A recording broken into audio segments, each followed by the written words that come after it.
नमस्कार विद्यार्थी मित्रांनो, अभ्यास मित्र परिवारामध्ये तुम्हा सर्वांचं स्वागत आहे। मित्रांनो, आज आपण 17 जुलैचा करंट अफेअर्स बघणार आहोत। यापूर्वीचे जर व्हिडिओ तुम्ही बघितले नसेल तर आम्ही एक प्लेलिस्ट बनवतो, त्यामध्ये जाऊन तुम्ही नक्की बघा।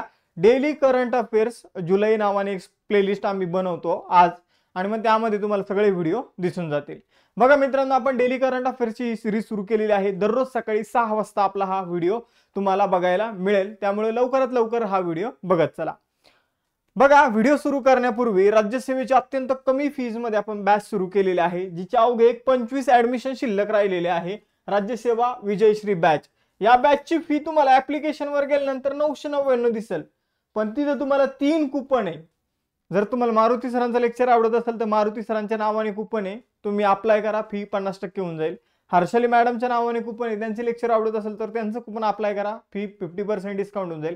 जर माझे लेक्चर आवडत असेल तर अभ्यास मित्र नावाचं एक कूपन आहे, ते यूज करा, आपली फी 50% डिस्काउंट तुम्हाला मिळून जाईल। आणि अशा प्रकारे 499 रुपयामध्ये बॅच तुम्हाला मिळेल। आता फक्त शेवटचे 25 कूपन जे आहे ते शिल्लक राहिलेले आहे।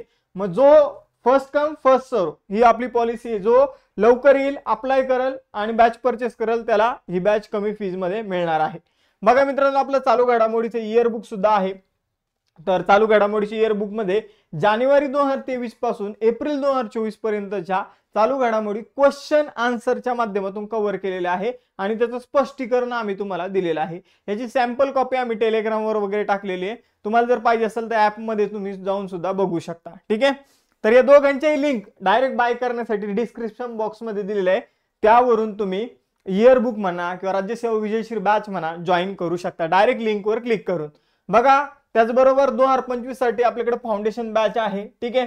तर एनसीईआरटी मराठी माध्यमातून आहे, महाराष्ट्रात पहिल्यांदाच एनसीईआरटी प्रॉपर मराठी भाषेमधून जर कोणी शिकवत असेल अत्यंत कमी फीज मध्ये, ते अभ्यास मित्र आहे। जर तुम्ही निश्चितच तयारी करत असाल तर तुम्हाला अभ्यास मित्र हा एकदम अफोर्डेबल आणि क्वालिटी एज्युकेशन देणार एक पर्याय। तुम्ही निश्चितच एकदा एनसीईआरटी चे डेमो लेक्चर दिलेले ते जाऊन तुम्ही ऍप्लिकेशन मध्ये बघू शकता, किंवा आम्ही युट्यूबवर सुद्धा याचे एक लेक्चर जे ते अपलोड केलेले। त्याचबरोबर आपली कंबाईन साठी कंबाईन लक्ष बॅच सुद्धा सुरू आहे, याचे लाईव्ह लेक्चर सध्या सुरू आहे, नक्की जॉईन करा। या सगळ्या बॅच जे आहे ते आपल्या अभ्यास मित्र ऍप्लिकेशन मध्ये, त्याचबरोबर टेलिग्रामचं चॅनल आहे, इन्स्टाचं पेज आहे, ठीक आहे। तर याच्यावर तुम्हाला अभ्यास विषयकच माहिती मिळणार आहे, म्हणून मी तुम्हाला या गोष्टी सांगत आहे, ठीक आहे। आणि हे प्रमोशन जे, या प्रमोशनच्या माध्यमातून तुमचे 2-3 गोष्टी होणार आहे। घर बसल्या तुमचा अभ्यास तर एकदम, तुम्ही कोणताही पुण्यातला कितीही मोठा क्लास लावा, त्या तोडीचा अभ्यास जो आहे किंवा त्यापेक्षा चांगला अभ्यास जो आहे तो आम्ही तुमचा करून घेतोय, ठीक आहे। आमचा उद्देश हाच आहे की ग्रामीण भागातील किंवा गरीबातील गरीब विद्यार्थ्यांपर्यंत पोहोचणं, किंवा कमी फीज मध्ये अफोर्डेबल एज्युकेशन देणं। मग चला तर मित्रांनो, सुरू करूया आजचं लेक्चर। 17 जुलैचे आता आपल्याला 15 क्वेश्चन जे आहे ते बघायचे आहे, आणि त्यांचं एक्सप्लेनेशन जे आहे ते बघायचं आहे। बघा, आजचा लेक्चरचा पहिला प्रश्न आहे, जुलै 2024 मध्ये तिसऱ्यांदा नेपाळचे नवीन पंतप्रधान कोण बनलेले? तर बघा मित्रांनो, नेपाळचे नवीन पंतप्रधान बनलेले केपी शर्मा ओली। तर पुष्पकमल दहल हे यापूर्वी पंतप्रधान होते, पण पुष्पकमल दहल यांच्या विरोधात अविश्वास ठराव मंजूर झाला, आणि अविश्वास ठराव मंजूर झाला म्हणून पुष्पकमल दहल जे आहे तर त्यांना त्यांच्या पदावरून काढून टाकण्यात आलं, आणि केपी शर्मा ओली जे आहे ते आता नवीन पंतप्रधान बनले। मग मला एका क्वेश्चनचं तुम्ही आन्सर करा की अविश्वास ठरावाचं भारतीय राज्यघटनेमध्ये कोणतं कलम दिलेलं आहे का? ठीक आहे, दिलेलं आहे तर ते कोणतं आहे, किंवा अविश्वास ठरावाच्या विषयी माहिती कुठे आपल्याला दिलेली आहे? आपल्या भारतामध्ये अविश्वास ठराव जो आहे तो मांडला जातो, मग त्याचा नेमका सोर्स काय, तर हे तुम्ही मला कमेंट बॉक्स मध्ये सांगायचं आहे। बघा, केपी शर्मा ओली जे आहे ते तिसऱ्यांदा नेपाळचे पंतप्रधान बनलेले। बघा, पहिल्यांदा ते 2015 ते 2016 या कालावधीमध्ये होते, नंतर 18 ते 21, आणि आता परत ते तिसऱ्यांदा नेपाळचे नवीन पंतप्रधान बनलेले आहे। यानंतर पुढे जाऊया, नेपाळची राजधानी लक्षात ठेवा काठमांडू।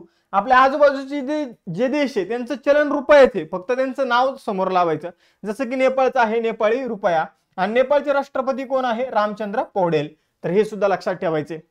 आता नेपाळ विषयी आपल्याला परीक्षेमध्ये काही गोष्टी विचारल्या जाऊ शकतात, तर ते पॉइंट्स मी तुम्हाला सांगतो, इम्पॉर्टंट पॉइंट्स, इम्पॉर्टंट एमसीक्यू आहे, डायरेक्ट विचारले जातील।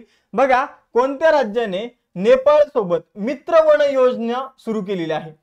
नेपाळ आणि या राज्याची जी बॉर्डर आहे त्या बॉर्डरवर आता जास्तीत जास्त झाडे लावली जाणार आहे, आणि मग त्यासाठी मित्र वन योजना कोणी सुरू केलेली आहे? नेपाळ बॉर्डरवर, ठीक आहे, उत्तर प्रदेश। त्यानंतर कोणत्या देशाची गिर्यारोहक पूर्णिमा श्रेष्ठ हिने एकाच मोसमात म्हणजे एकाच सीझन मध्ये, पावसाळा असेल तर पावसाळा, हिवाळा असेल तर हिवाळा, उन्हाळा असेल तर उन्हाळा, एकाच सीझन मध्ये 3 वेळा माउंट एव्हरेस्ट सर केला, तर ती कोणत्या देशाची? पूर्णिमा श्रेष्ठ, ती सुद्धा नेपाळची. त्याचबरोबर माउंट एव्हरेस्टला जवळपास 29 वेळा सर करणारी जी महिला आहे कामी रीता शेर्पा, तर ही कोणत्या देशाची आहे? तर कामी रीता शेर्पा ही कोणत्या देशाची मित्रांनो? नेपाळची आहे. कुठली आहे? नेपाळची आहे. आणि त्याचबरोबर कोणत्या देशामध्ये लोकसंख्या वाढीचा दर जो आहे तो खूपच कमी झालेला आहे? तर तो देश आहे नेपाळ. तर ह्या काही गोष्टी तुम्हाला लक्षात ठेवायच्या आहे. यानंतर पुढे जाऊया. प्रश्न क्रमांक 2, भारत संचार निगम लिमिटेड BSNL चे अध्यक्ष आणि व्यवस्थापकीय संचालक म्हणून कोणाची नियुक्ती करण्यात आलेली आहे? तर डायरेक्ट स्ट्रेट फॉरवर्ड उत्तर आहे रॉबर्ट जेरार्ड रवी. तर रॉबर्ट जेरार्ड रवी जे आहे ते BSNL चे नवीन अध्यक्ष आणि व्यवस्थापकीय संचालक जे आहे म्हणून त्यांची नियुक्ती जी आहे ती करण्यात आलेली आहे. बघा आता रॉबर्ट जेरार्ड रवी यांनी कोणाची जागा घेतली? तर PK पुरवार यांची त्यांनी जागा घेतली. बघा BSNL आता सध्या खूप चर्चेमध्ये आहे, कारण तुम्हाला माहिती आहे की जिओ एअरटेल यांनी रिचार्जचे दर वाढवलेले आणि त्यामुळे अचानकच BSNL चे प्लॅन असे की BSNL चर्चेमध्ये आलेले. मग आपल्याला यावर क्वेश्चन विचारला जाऊ शकतो. आणि आता टाटाने सुद्धा काय केलेलं आहे? BSNL सोबत कोलॅबोरेशन करण्याचा निर्णय घेतलेला आहे, म्हणून अजूनच चर्चा वाढलेली आहे. त्यामुळे याच्यावर आपल्याला क्वेश्चन येऊ शकतो. ठीक आहे. BSNL एक सरकारी कंपनी ज्याची स्थापना साल 2000 साली करण्यात आली होती, जिचं मुख्यालय नवी दिल्ली या ठिकाणी आहे. त्यानंतर काल आपण महिलांची विम्बल्डन विजेतेचा अभ्यास केला होता. आज आपण पुरुषांनी म्हणजे पुरुष विम्बल्डन विजेतेचा अभ्यास करणार आहोत. विम्बल्डन ओपन 2024 मध्ये पुरुष एकेरीचं विजेतेपद कोणी जिंकलेलं आहे? तर याचं उत्तर आहे मित्रांनो कार्लोस अल्कराज. तर कार्लोस अल्कराज हा एक स्पेनचा खेळाडू आहे. यापूर्वी एक स्पेनचा खेळाडू फेमस होता ज्याचं नाव होतं नदाल. ठीक आहे, ज्याचं नाव काय होतं? Nadal, Rafael Nadal. बघा कार्लोस अल्कराजने कोणाचा पराभव केला? तर नोवाक जोकोविच याचा कार्लोस अल्कराजने पराभव केलेला आहे. नोवाक जोकोविच कुणाचा आहे? तर सर्बियाचा आहे. तर हे लक्षात ठेवायचे. तर कार्लोस अल्कराजने ही स्पर्धा सलग दुसऱ्यांदा जिंकली. म्हणजे मागच्या वर्षी 2023 मध्ये सुद्धा विम्बल्डन स्पर्धा कोणी जिंकली होती? कार्लोस अल्कराजने जिंकली होती. तर हे आपल्याला लक्षात ठेवायचंय. मग विम्बल्डन विषयी आपण कालच अभ्यासलं की ही एक ग्रास कोर्टवर खेळली जाते. जगातील सगळ्यात जुनी स्पर्धा आहे. 1877 साली सुरू झाली होती. मग आता मी तुम्हाला जगातील जे काही स्पर्धा आहे त्याविषयी काही वैशिष्ट्यपूर्ण माहिती देतो, ज्यामुळे तुमच्या ज्ञानामध्ये भर पडणार आहे. बघा जसं क्रिकेटचा वर्ल्ड कप असतो तसं टेनिसच्या स्पर्धा असतात. ठीक आहे. आणि मग टेनिसच्या ज्या स्पर्धा असतात, क्रिकेटमध्ये जे जिंकल्यावर आपल्याला वर्ल्ड कप मिळतो, तसं टेनिसमध्ये ती स्पर्धा जिंकल्यानंतर जे काही बक्षीस मिळतं त्याला ग्रँड स्लॅम म्हटलं जातं. पहिला पॉईंट. ठीक आहे, ग्रँड स्लॅम म्हटलं जातं. त्यानंतर टेनिसच्या 4 स्पर्धा होतात. जगाचा जर तो मॅप बघितला तर जगाच्या मॅपमध्ये पूर्वेकडून पश्चिमेकडे जसे देश आहेत तसंच या स्पर्धा वर्षभरात होतात. फॉर एक्झाम्पल वर्षाच्या सुरुवातीला जानेवारीमध्ये ऑस्ट्रेलियन ओपन होती. मग जगाच्या मॅपमध्ये पूर्वेकडे ऑस्ट्रेलियाचं लोकेशन या ठिकाणी. त्यानंतर फ्रेंच ओपन होती. ठीक आहे, फ्रान्सचं लोकेशन. त्याची शेजारी UK, तर UK मध्ये होणारी म्हणजेच इंग्लंडमध्ये होणारी विम्बल्डन स्पर्धा होती. आणि मग सगळ्यात शेवटी सगळ्यात पश्चिमेला जो अमेरिका आहे तिथं US ओपन होते. तर हे काही एक्स्ट्रा इन्फॉर्मेशन तुम्हाला लक्षात ठेवायची. त्याचबरोबर फ्रान्समध्ये होणारी जी फ्रेंच ओपन स्पर्धा आहे ती मातीवर खेळवली जाते. विम्बल्डन ग्रास कोर्टवर म्हणजे घास किंवा गवतावर खेळवली जाते. आणि US ओपन आणि ऑस्ट्रेलिया ओपन जी आहे तर ती मॅटवर खेळवली जाणारी स्पर्धा आहे. यानंतर यांचे विजेते सुद्धा बघूया. ऑस्ट्रेलियन ओपनचा विजेता होता जेनिक सिन्नर पुरुषांमध्ये, आणि महिलांमध्ये अरिना सॅबलेंका यांनी जिंकली होती. फ्रेंच ओपनचा विजेता होता कार्लोस अल्कराज. ठीक आहे, आणि इगा स्विटेक ही महिला विजेती होती. आता विम्बल्डन जे तर विम्बल्डनचा विजेता सुद्धा कार्लोस अल्कराजचा आहे, आणि महिलांमध्ये बार्बरा क्रेजिकोवा हिने ही स्पर्धा जिंकलेली आहे. चेक रिपब्लिकची ती खेळाडू आहे. यानंतर US ओपनच्या अजून होणार आहे ही स्पर्धा ऑगस्ट सप्टेंबर मध्ये, त्यामुळं आपल्याकडे त्याचे विजेते नाहीये. ठीक आहे. यानंतर पुढे जाऊया. चौथा क्वेश्चन, कोणत्या देशाने चौथ्यांदा युरोपियन फुटबॉल चॅम्पियनशिप 2024चं विजेतेपद जिंकलेले? तर बघा युरोपियन फुटबॉल चॅम्पियनशिपचं विजेतेपद जे ते स्पेनने जिंकलेले. स्पेनने 2 गोल केले, इंग्लंडने 1 गोल केला. इंग्लंड जो आहे तो उपविजेता राहिलेला आहे. बघा युरोपियन फुटबॉल चॅम्पियनशिप जे आहे, जसं की आपलं क्रिकेटमध्ये एशिया कप असतो त्यामध्ये एशियामधले जे काही संघ आहे ते सहभाग घेतात, सेम फुटबॉलची स्पर्धा आहे ती फक्त युरोपमध्ये होती, कारण युरोपमध्ये सगळ्यात पॉप्युलर खेळ आहे फुटबॉल. मग आता युरोपमध्ये जे देश आहे त्यांच्यात होणारी ही स्पर्धा आहे आणि ही स्पर्धा स्पेनने जिंकलेली आहे. तर ही आपल्याला लक्षात ठेवायची. मग या स्पर्धेची युरो कपची ही कितवी आवृत्ती होती? 17वी. स्पेनने आतापर्यंत जर आपण बघितलं 1964, 2008, 2012 मध्ये युरो कप जिंकला आणि आता चौथ्यांदा फोर्थ टाइम हा कप जो आहे तो स्पेनने जिंकलेला आहे. यानंतर जुलै 2024 मध्ये मांसाहारी पदार्थावर बंदी घालणारं जगातील पहिलं शहर कोणतं ठरलेलं आहे? तर बघा मित्रांनो, पालिताना गुजरात हे जे शहर आहे तर याने काय केलेलं आहे? मांसाहारी पदार्थावर बंदी घातलेली. बघा या शहरामध्ये जैन समुदायाची संख्या जास्त आहे आणि जवळपास 200 जैन समुदायातील लोकांनी मागणी केल्यानंतर असा निर्णय घेण्यात आला की या शहरामध्ये ना तर मांस विकलं जाणार ना तर मांस खाल्लं जाणार. या जर दोन्ही गोष्टीपैकी एकही कुणी करत असेल तर त्याला काय होणार? तर शिक्षा होणार. तर अशा प्रकारचा जो निर्णय आहे तो पालिताना शहराने घेतलेला आहे. तर हा मुद्दा आपल्याला लक्षात ठेवायचा आहे. पालिताना हे जैन धर्माचं प्रसिद्ध तीर्थक्षेत्र आहे. हा सुद्धा मुद्दा लक्षात ठेवा. यानंतर पुढे जाऊया. गुजरातची स्थापना 1 मे 1960. याच दिवशी महाराष्ट्राची स्थापना करण्यात आली होती. बॉम्बे नावाचं राज्य होतं. बॉम्बे मधून गुजरात आणि महाराष्ट्र जे आहे ते सेपरेट झालं होतं. त्यानंतर गुजरातची राजधानी गांधीनगर, मुख्यमंत्री भूपेंद्र पटेल आणि राज्यपाल आहे आचार्य देवव्रत. यानंतर पुढे जाऊया. 6वा क्वेश्चन, कोणत्या राज्य सरकारने जुलै 2024 मध्ये तरुणांना रोजगार देण्यासाठी IT सक्षम युवा योजना सुरू केली? तर बघा मित्रांनो, IT सक्षम युवा योजना जी आहे ती हरियाणाने सुरू केली. कोणी सुरू केली? IT सक्षम युवा योजना जी आहे ती सुरू करणारं राज्य कोणतं आहे? हरियाणा. हे आपल्याला लक्षात ठेवायचंय. बघा आता इथं काही इम्पॉर्टंट पॉइंट सांगतो, इम्पॉर्टंट फॅक्ट सांगतो, ते लक्षात ठेवा. बघा IT सक्षम योजना जी आहे, IT सक्षम युवा योजना ती मिशन 60,000 या अंतर्गत सुरू करण्यात आलेली आहे. मिशन 60,000 काय आहे? तर हरियाणामध्ये जे काही 60,000 गरीब कुटुंब आहे, 60,000 गरीब कुटुंब जे आहे तर त्या कुटुंबातील युवकांना रोजगार उपलब्ध करून द्यायचा आहे. ठीक आहे, 60,000 गरीब कुटुंबातील युवकांना काय द्यायचंय? रोजगार उपलब्ध करून द्यायचे. तर 60,000 गरीब कुटुंब लक्षात ठेवा. ठीक आहे. यानंतर मिशन 60,000 समजलं काय आहे? तर हरियाणामध्ये मिशन 60,000 अंतर्गत जे काही गरीब कुटुंब आहे 60,000 त्यांना रोजगार उपलब्ध करून द्यायचा आहे त्यांच्या त्या कुटुंबातील युवकांना. मग आता मिशन 60,000 अंतर्गतच एक योजना सुरू करण्यात आलेली आहे, IT सक्षम युवा योजना. मग या योजनेअंतर्गत पहिल्या टप्प्यामध्ये 5,000 तरुणांना, किती? 5,000 तरुणांना काय केलं जाणार? प्रशिक्षण दिले जाणार आहे IT शी रिलेटेड. आणि मग हे IT शी रिलेटेड प्रशिक्षण दिले गेल्यानंतर या युवकांना सरकारमध्येच आपण जर बघितलं तर वेगवेगळे जे काही विभाग असतात, वेगवेगळे सरकारचे जे काही मंडळ कंपन्या असतात आणि खासगी संस्थांमध्ये नियुक्त केलं जाणार आहे. यानंतर हरियाणाची स्थापना जी आहे ती 1 नोव्हेंबर 1966 साली करण्यात आली होती. याच दिवशी पंजाब राज्याची स्थापना करण्यात आली आणि याच दिवशी चंदीगड नावाचा एक केंद्रशासित प्रदेश जो आहे तो निर्माण करण्यात आला होता. ठीक आहे. यानंतर जर बघितलं तर राजधानी जी आहे ती चंदीगड आहे. ठीक आहे. हरियाणाची राजधानी काय आहे? चंदीगड. हे लक्षात ठेवा. मुख्यमंत्री आहे नायब सिंग सैनी आणि राज्यपाल आहे बंडारू दत्तात्रय. हरियाणाची राजधानी जरी चंदीगड असेल तरी पण चंदीगड हा एक सेपरेट केंद्रशासित प्रदेश आहे. हा सुद्धा मुद्दा लक्षात ठेवायचा आहे. मग हरियाणाशी संबंधित काही गोष्टी लक्षात ठेवा, जसं की हरियाणा उच्च न्यायालयाचे नवीन मुख्य न्यायाधीश बनलेले शील नागू. हे आपण जवळपास एक 14 तारखेच्या का 15 तारखेच्या चालू घडामोडीमध्ये ऑलरेडी बघितलेलं आहे. त्यानंतर boxing sub junior national championship जी आहे तर ती जी भारतामध्ये स्पर्धा झाली होती युवकांसाठीची बॉक्सिंग स्पर्धा ती कोणी जिंकली? हरियाणाने 19 पदक जिंकले होते. त्यानंतर वनमित्र योजना, बघा वनमित्र नावाची योजना अलीकडे हरियाणाने सुरू केलेली आहे. त्याचबरोबर महिलांमध्ये स्तनांचा जो काही कर्करोग असतो तर त्याला लवकर ओळखता यावं आणि त्याचा प्रतिबंध करता यावा या उद्देशाने सवेरा नावाचा कार्यक्रम, आता बघा सवेरा नावाची योजना वेगवेगळ्या राज्याने केंद्र सरकारने सुरू केलेले आहे, पण सवेरा नावाचा जो कार्यक्रम आहे तो कशाशी संबंधित आहे? महिलांमधील स्तनांचा कर्करोग ओळखण्यास संबंधित आणि त्यावर उपचाराशी संबंधित. म्हणजे सवेरा कार्यक्रमाचं उद्घाटन कोणी केलं? तर मनोहरलाल खट्टर जे हरियाणाचे माजी मुख्यमंत्री आहे. यानंतर जुलै 2024 मध्ये कोणत्या राज्यात खर्ची पूजा महोत्सव आयोजित करण्यात आला? तर खर्ची पूजा महोत्सव जो आहे तो त्रिपुरामध्ये आयोजित करण्यात आला. खर्ची पूजा महोत्सव 2024 मध्ये किती जुलैला सेलिब्रेट करण्यात आला? तर लक्षात ठेवा 14 जुलैला हा सेलिब्रेट करण्यात आला. या महोत्सवामध्ये काय केलं जातं मित्रांनो?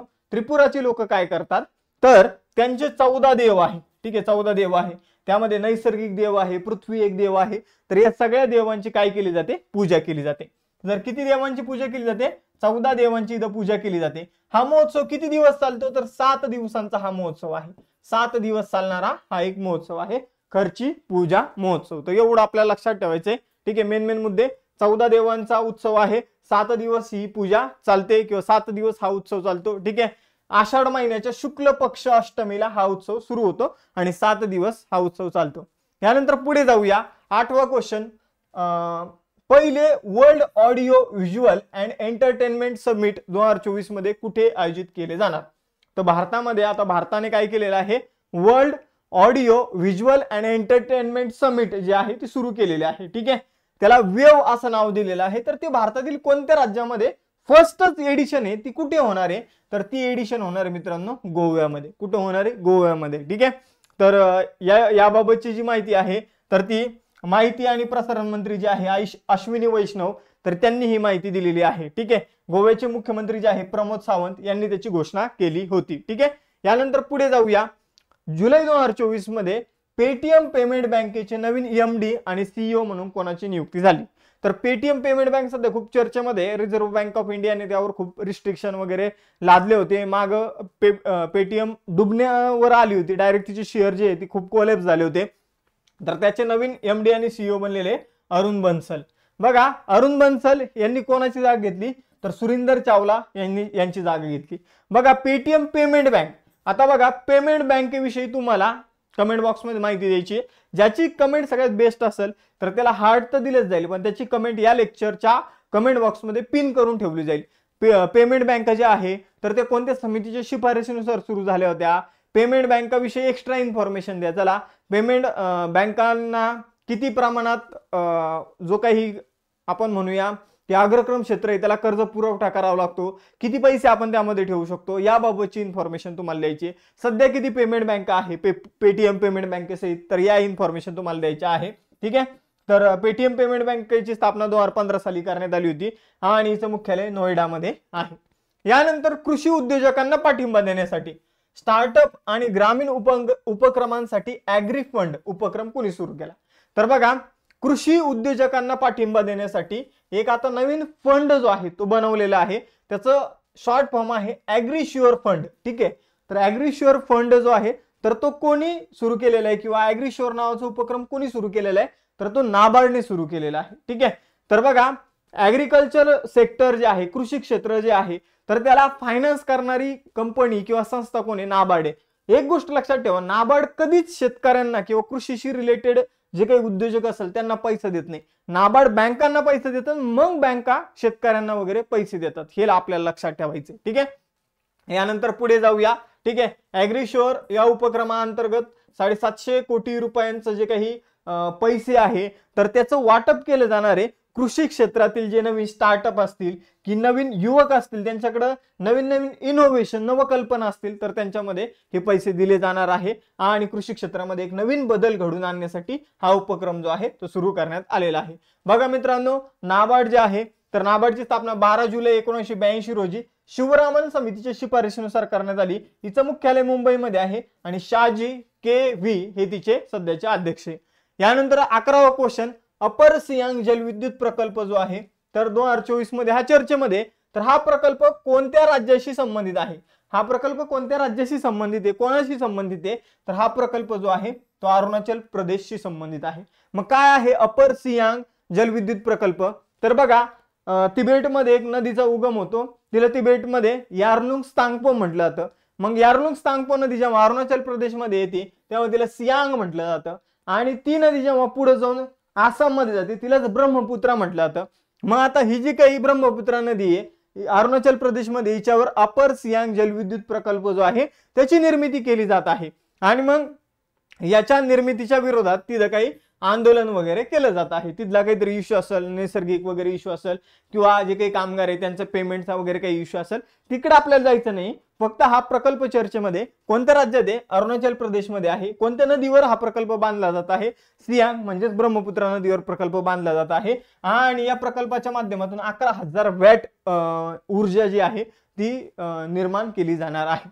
यानंतर 12वा क्वेश्चन, 2025 मध्ये कोणता देश पहिला ई स्पोर्ट ऑलिम्पिक गेम्स आयोजित करेल? तर बघा मित्रांनो, आजकाल तुम्हाला माहिती आहे की व्हिडिओ गेम्स, पबजी, ठीक आहे, वेगवेगळे गेम्स जे आहे ते खूप पॉप्युलर झालेले आहे आणि मग याचं सुद्धा आता ऑलिम्पिक जे आहे ते आयोजित केलं जाणार आहे आणि याचं पहिल्या ऑलिम्पिकचं आयोजन जे आहे ई स्पोर्ट ऑलिम्पिक स्पर्धा तर तिचं आयोजन जे आहे ती सौदी अरेबिया करणार आहे. तर हा इम्पॉर्टंट क्वेश्चन आहे, लक्षात ठेवायचा आहे. याचं आयोजन आंतरराष्ट्रीय ऑलिम्पिक समितीमार्फत केलं जाणार आहे. आंतरराष्ट्रीय ऑलिम्पिक समितीची स्थापना 23 जून 1894 साली झाली होती. हिचं मुख्यालय स्वित्झर्लंड मधील लॉसने हे आहे आणि अध्यक्ष आहे थॉमस बाच. तर या काही गोष्टी आपल्याला लक्षात ठेवायच्या आहे. यानंतर पुढे जाऊया. प्रसार भारतीने आणि कोणत्या संस्थेने दिल्लीमध्ये डीडी रोबोकॉन इंडिया 2024 ही स्पर्धा आयोजित केली? तर आता डीडी रोबोकॉन इंडिया ही स्पर्धा नेमकं काय आहे? तर जे काही इंजिनिअरिंग स्टुडंट असतात तर ते काहीतरी नवीन नवीन प्रोजेक्टवर काम करत असतात. फायनल इयर मध्ये नवीन नवीन प्रोजेक्ट बनवत असतात, गाड्या बनवतात, रोबोट बनवतात. तर हे त्यांनी जे काही इनोव्हेशन केलेले त्याचं आयोजन भारतामध्ये एक कार्यक्रम आयोजित केला जातो, त्यालाच म्हटलं तर डीडी रोबोकॉन इंडिया कार्यक्रम. तर या कार्यक्रमामध्ये या सगळ्या जे काही रोबोट्स वगैरे जे काही बनवलेलं आहे ते सर्व मांडलं जातं आणि ज्युरी एका बेस्ट आपण म्हणूया बेस्ट यंत्राची निवड करतात आणि मग ते यंत्राची निवड केल्यानंतर विजेते वगैरे घोषित केलं जातं. ते कॉलेजला विजेतेपद दिले जातं ना की व्यक्तीला. कॉलेज मार्फत ते स्टुडंट्स त्या कार्यक्रमामध्ये भाग घेत असतात. तर बघा मित्रांनो, प्रसार भारती आणि इथं IIT दिल्ली जे आहे यांनी मिळून हा कार्यक्रम जो आहे डीडी रोबोकॉन इंडिया हा आयोजित केला होता, हे तुम्हाला लक्षात ठेवायचं आहे. आणि इथं कोणी याचं विजेतेपद जिंकलं तर Nirma university institute of technology या संस्थेने याचं विजेतेपद जिंकलं. आणि आता हे जे काही कॉलेज आहे, ही जी काही संस्था आहे, तर यांचं जे काही इनोव्हेशन आहे त्याला आता पुढे एशिया लेवलवर जाईल. आता यांनी भारतात तर विजेतेपद जिंकलं, पण एशियामध्ये एक स्पर्धा आयोजित केली जाते. ठीक आहे, international Asia Pacific broadcasting union Robocon 2024 आयोजित केले जाणार आहे. त्यामध्ये भारतातर्फे या संस्थेचं जे काही इनोव्हेशन आहे ते पाठवलं जाणार आहे.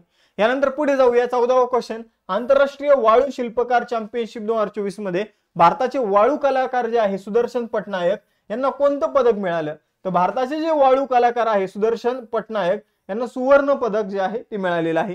वाळूपासून वेगवेगळ्या गोष्टी बनवणं, आपण वाळूपासून लहानपणी किल्ला वगैरे बनवायचो, तर तसंच मूर्ती वगैरे काही काही गोष्टी बनवणं, तर त्याला म्हटलं तर वाळूशी रिलेटेड आपण म्हणूया स्पर्धा आयोजित करण्यात येते. वाळू शिल्पकला त्याला म्हटलं जातं. मग ते सुदर्शन पटनायक हे भारतातर्फे या स्पर्धेमध्ये सामील झाले होते आणि त्यांनी या स्पर्धेचं सुवर्ण पदक जे आहे ते जिंकलेलं आहे. त्यांनी 12 फूट उंच शिल्प वाळूपासून तयार केलं होतं. 21 प्रमुख शिल्पकार जे आहे वेगवेगळ्या देशातील त्यांनी यामध्ये सहभाग घेतला होता. ही स्पर्धा कुठे आयोजित करण्यात आली होती? तर रशियामध्ये सेंट पीटर्सबर्ग या ठिकाणी ही स्पर्धा जी आहे ती आयोजित करण्यात आली होती. यानंतर पुढे जाऊया. 15वा question. World Championship of Legends 2024 विजेतेपद कोणी जिंकलं? तर बघा, वर्ल्ड चॅम्पियनशिप ऑफ लेजेंड्स जे काही निवृत्त झालेले क्रिकेटर्स आहे तर त्या क्रिकेटर्सची एक चॅम्पियनशिप स्पर्धा खेळवली गेली अलीकडे. तिचंच नाव आहे वर्ल्ड चॅम्पियनशिप ऑफ लेजेंड्स 2024.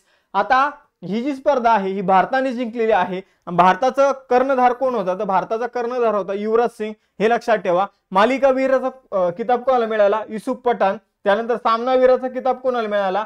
तर अंबाती रायुडू. या काही गोष्टी लक्षात ठेवायच्या आहे. भारताने फायनल मध्ये कोणाला हरवलं? तर पाकिस्तानला. या स्पर्धेचं आयोजन कुठे करण्यात आलं? इंग्लंडमध्ये. बघा मित्रांनो, आजचे आपले 15 क्वेश्चन संपले. मग तुम्हाला यावर एक टेस्ट दिलेली आहे, त्या टेस्टचं उत्तर तुम्हाला कमेंट बॉक्समध्ये द्यायचं आहे.